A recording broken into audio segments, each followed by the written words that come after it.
All right, so the last video I made would have been about infinite series just in general. And in this video, I want to talk about a particular kind of infinite series called a geometric series. Now, I think that you'll find the basic idea pretty easy to understand. Some of the problems might be a little more complicated than others, but at least the basic idea is not too bad. So let's talk about what is a geometric series. It's a series that has a very simple pattern that any term times this number r will be a constant, we call r the common ratio, is going to give you the next term. So multiply any term by some fixed number, you get the next term. You can turn this equation around and you could say that r would be any term divided into the next term.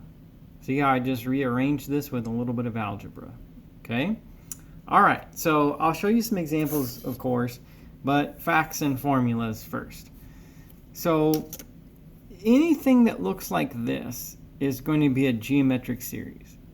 A series where n starts at some initial number and you count on forever to infinity, and you'll have a number here raised to the n power.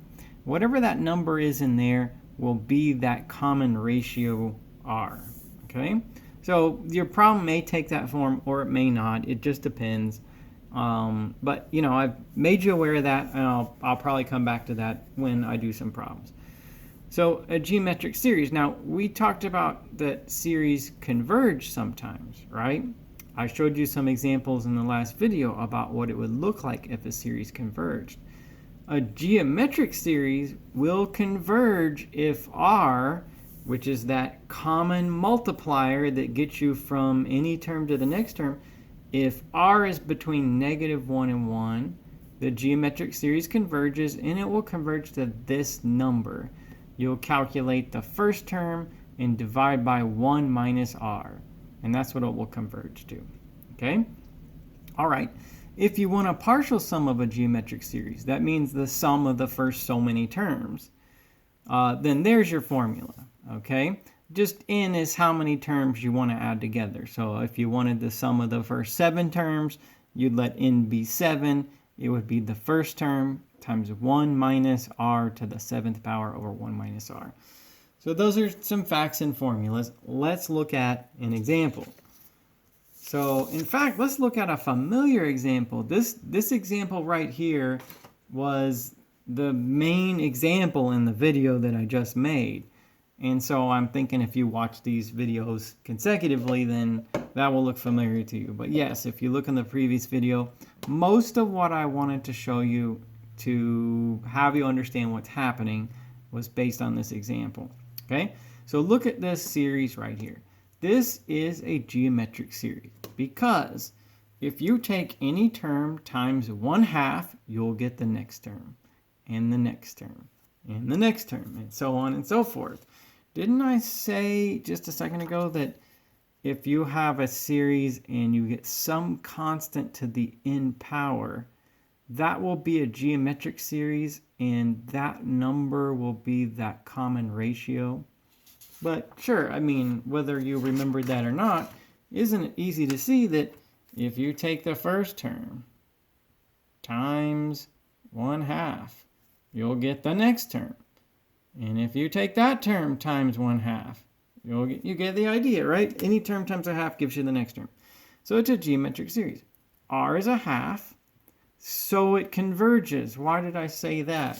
Well, because I mentioned over here that if that number r is between -1 and 1, then the geometric series will converge. It converges to, and here's that formula I gave you.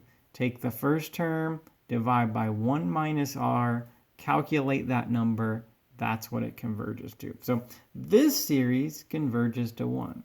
Now, this is a familiar example. We've seen that before. Here's the slide from my previous video. Take that series and I say, what happens if we keep adding? What's 1/2 plus 1/4 plus, say you keep going. Well, first term's 1/2. 1/2 plus 1/4. 1/2 plus 1/4 plus 1/8. What's that number right there? How do you get that number? 1/2 plus 1/4 plus 1/8 plus 1/16. In case I'm not being dramatic enough, how did I get this number? A half plus a fourth plus an eighth plus a 16th plus 1 over 32. That's the sum of the first 5 terms of the series. You get the idea. Well, all right, do we have some consistency here? Here I'm saying the more terms you add, the closer the grand total gets to 1. And here I'm saying, look, it's a geometric series. They will converge if r is between -1 and 1. And that's what they'll converge to. 1. It converges to 1. So you can understand this lots of different ways. You could accept my result here and say, this series converges to 1. Or you can look at it like this and say, look, the more I add, the closer my grand total gets to 1. It all means the same thing, okay? I'm just trying to offer you different ways that you can understand it. So, okay. I've established that, and I've showed you our familiar example again. Let's go ahead and try to work some problems from scratch, okay? So, what about this one? Calculate the sum of the series. Not the partial sum, but, if you could add forever, what would you get? Or another way to say this is calculate the sum, meaning the series is going to converge to what? All right? Okay, now with that one, I could write it out if I wanted to. I could try to find a pattern among the terms. I mean, if you want to do that, there's nothing wrong with doing that. But I'll notice that every term is going to have a 14 in it, and that's like I could factor the 14 out. So like, you could see it like this. First term is 14 over 49. Okay. Next term is 14 over 343. And I know that you could reduce these and so on and so forth, and then the next term is 14 over, let's see, 7, so 2, 3, 7 to the 4th power, 2401, okay? So, all right, do you notice that every term is going to have that 14 in it? And the reason I'm showing you this is because you could factor constants out of summation, all right? So if you wanted to, you could say, look, that 14 is going to be in every single term. You see, it's just going to be there. So we could look at it like this. All right. So factor out the 14. That'll leave me a 1 over 7 to the n power. So it'll look like that. All right. Now, and then what did I say about that a minute ago? That, well, if your series, if your summation notation takes the form of a constant raised to some power n, and the n is what the counting goes through in the series, then that's geometric. So here we go. Like right here, this part right here, that's geometric. Okay? The first term of that series is going to be what? You find the first term by actually using 2 for n. So the first term is 1 over 49. And then what's r? What do you multiply every term of this series to get the next one? Well, it's going to be that number 1 over 7. Okay? If you wrote it out, you'd find that 1 over 7 times any term gets you the next term anyway. All right, so here goes.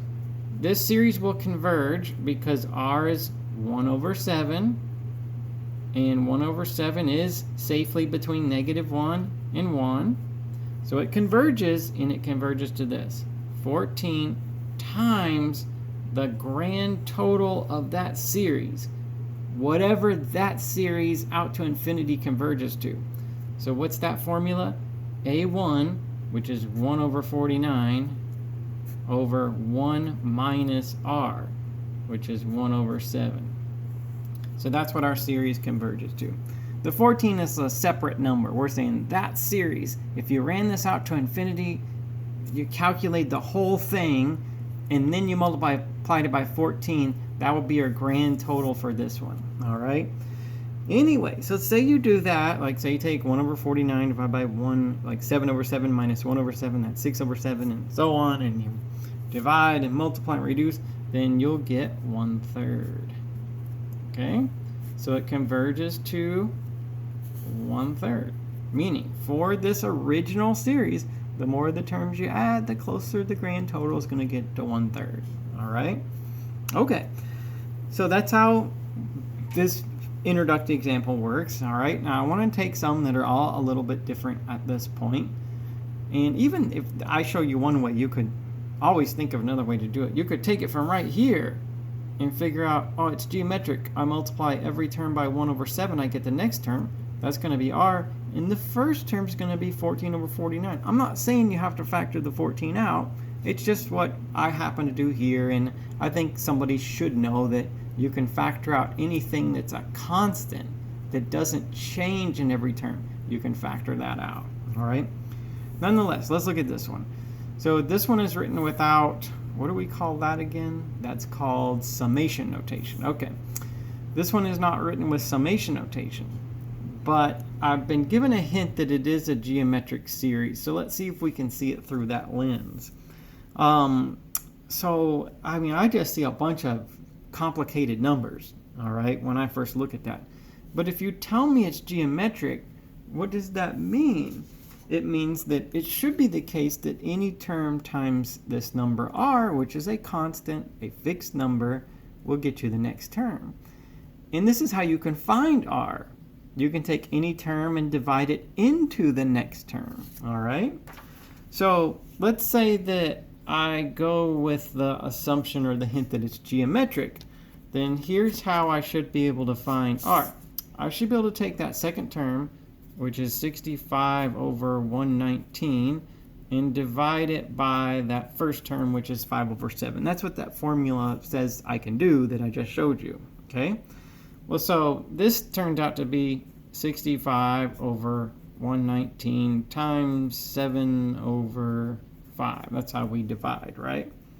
Okay, so let's see. I think we can do some dividing and canceling. So 5, 60, that's 13, and 7 and I think that's 17. Let me see. 17, yeah, 7 and 119 divided by 7, so that's 17. Okay, so I'm going to get that r is 13/17. All right, now, just to check, let's see. If I take this second term, and I multiply by 13/17, I should get that next term.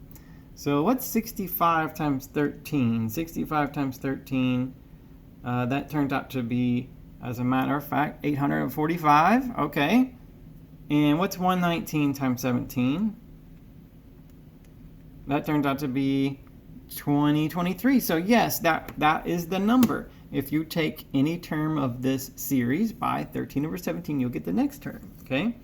Now, is 13/17 between -1 and 1?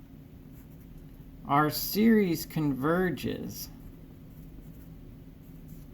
because r is in fact between -1 and 1. The number 13/17 is between -1 and 1. That means that the more of these terms you add together, the closer your answer gets to something.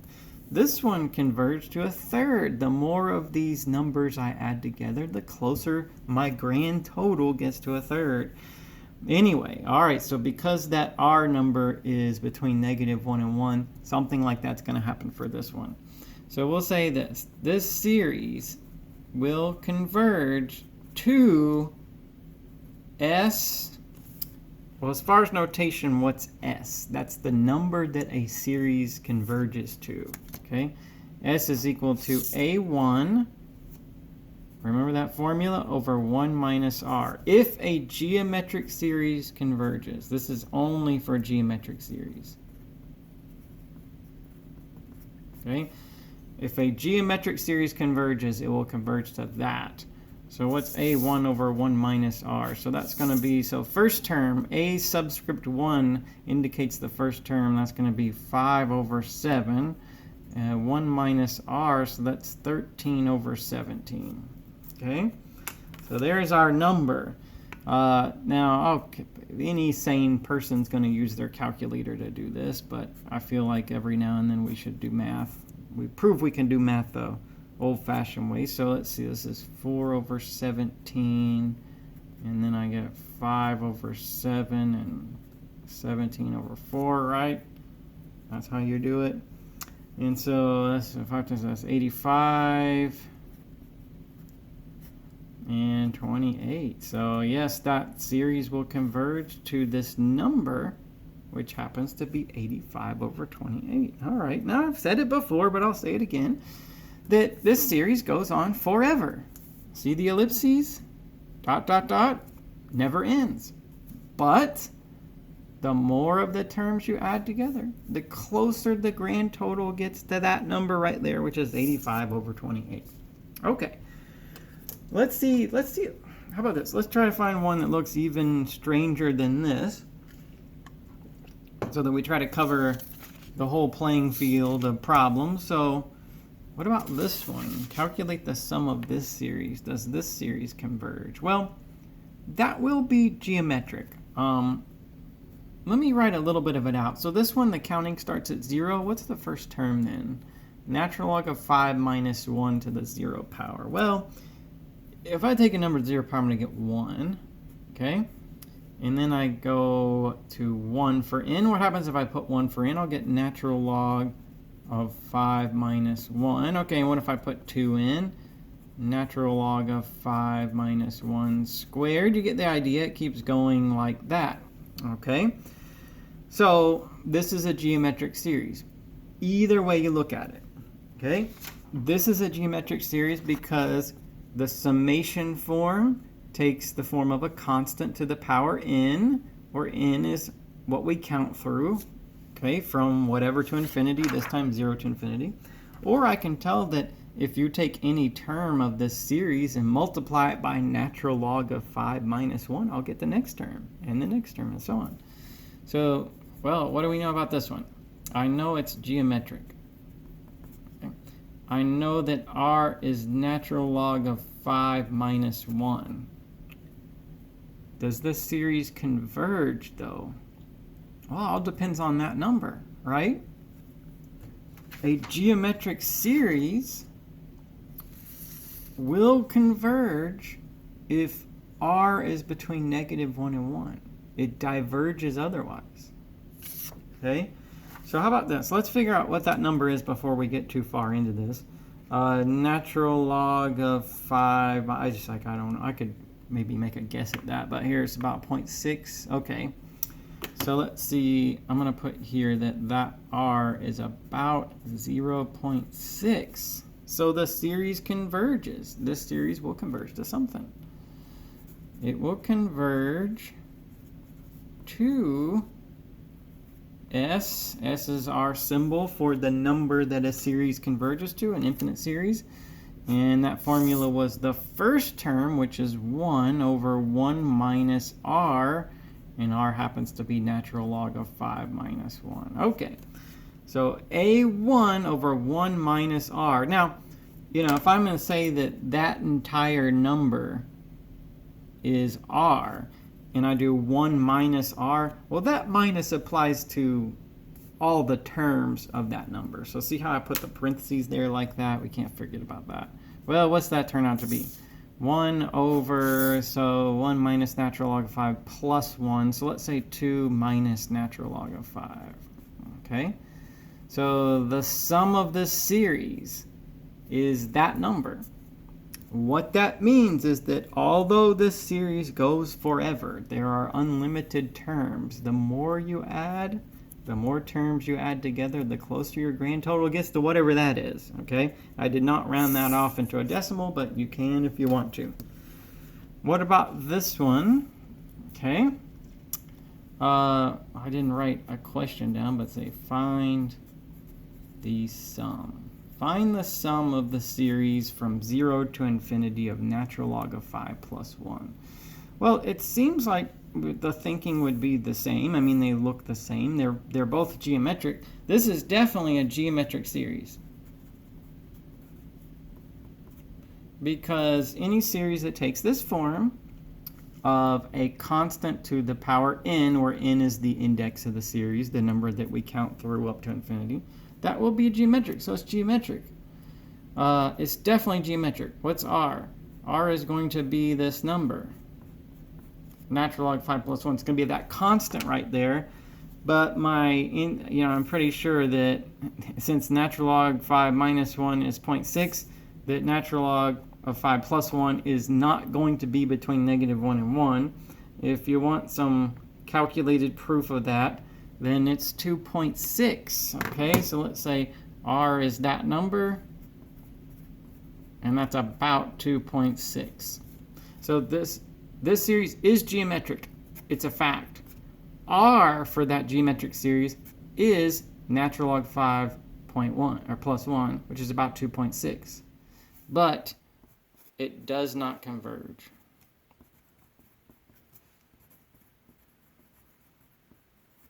Okay, so there isn't a sum. It doesn't converge. It just turns out to be like the more terms you add, the bigger the answer is. Okay, all right.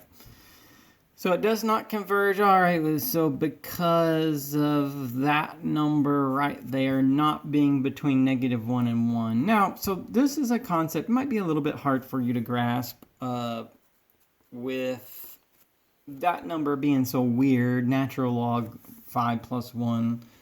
Sometimes even in calculus people see logarithms and they run the other direction as fast as they can. So I'll give you an example that's like that might be a little bit more agreeable. So do you see this series right here?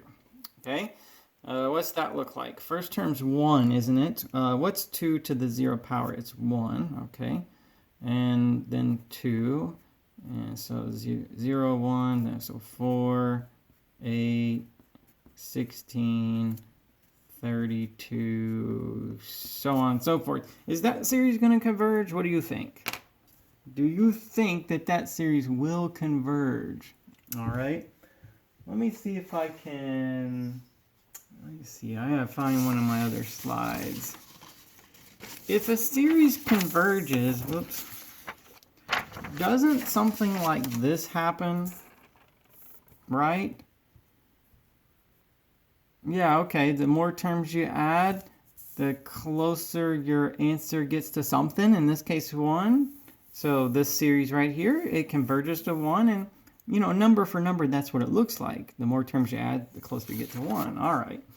But if I have a geometric series, and this series is definitely geometric, but R is what? 2, right?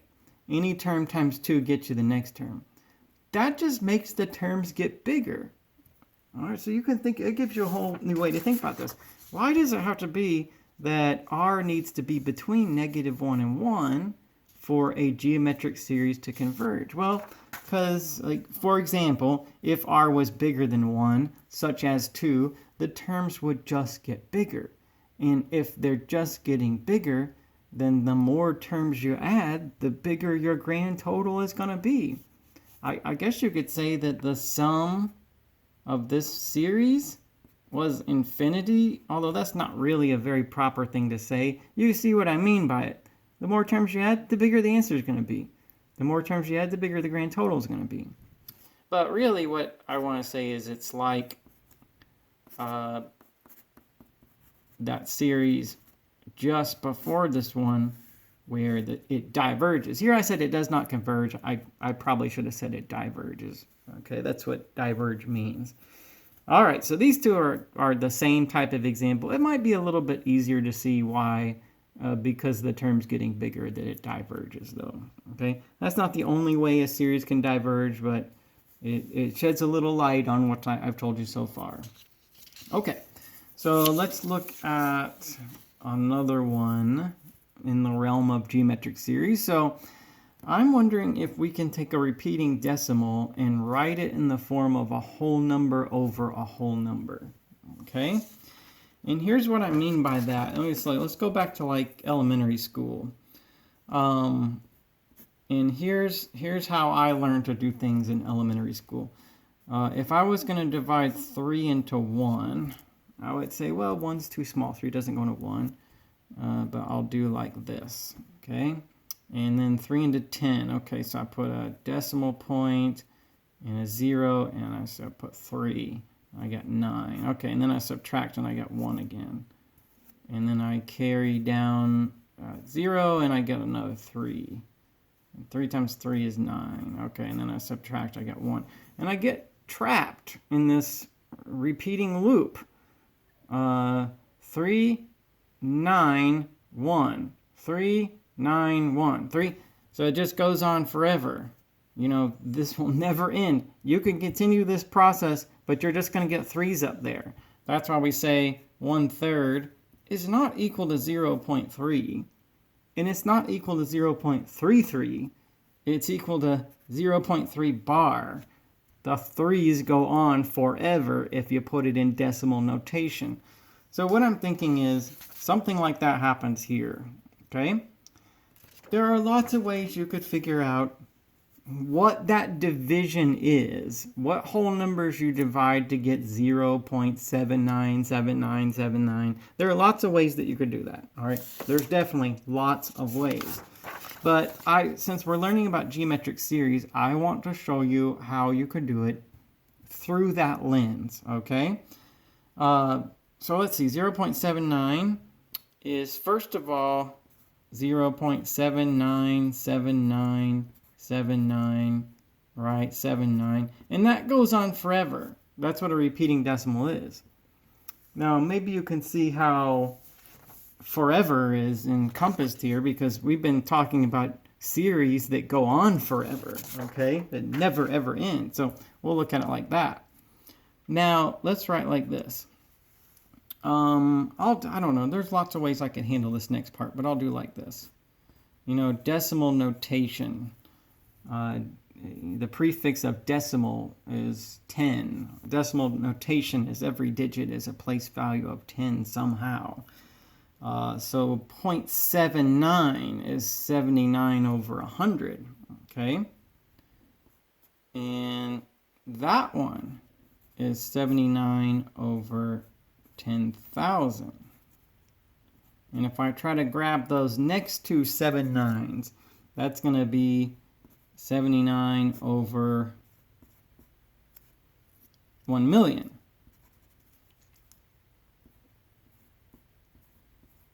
Okay. And why is that? Well, because just think about when you divide by 100. I said it was decimal notation. That number is 0.79. And then this number is 0.0079. And then this number is 0.000079. So do you see how if I added all those together, I would get 0.797979? So that's how I can take this repeating decimal and see it as a geometric series. This is, in fact, geometric. Okay, why is that? Well, because if you take any term times 1 over 100, you'll get the next term. All right? So r is equal to 1 over 100. And for me to tell you what 0.79 plus 0.79 plus, 0.79 plus 0.0079 plus 0.000079, keep going. In order for me to tell you what that adds up to forever, that would be the sum of this geometric series. So let's see. The sum is going to be the first term over 1 minus r, right? So there, this is a geometric series right there. My way of writing this repeating decimal as a geometric series, you're looking at it. R is 1 over 100. Any term times 1 over 100 get you the next term. And there's our formula for what a geometric series would converge to. That'll give me this thing I'm looking for. The numbers you divide in the first place to get 0.79 bar. Anyway, so let's do a little math. This is 79 over 100. And then this is going to be 99 over 100 if I take 1 minus 1 over 100. And if I say take 79 over 100 times 100 over 99, then I'll get 79 over 99. Okay? So yeah, it's 79 over 99. Those are the numbers that you could originally divide that are going to get you in that trap of a repeating decimal, 0.79 bar. Okay. So I always like my answer to stand out. I put a box around it or something like that There's my answer. That's how you get this. But at least how I did it here as part of the lesson, I found a way to take a repeating decimal and write it as an infinite geometric series.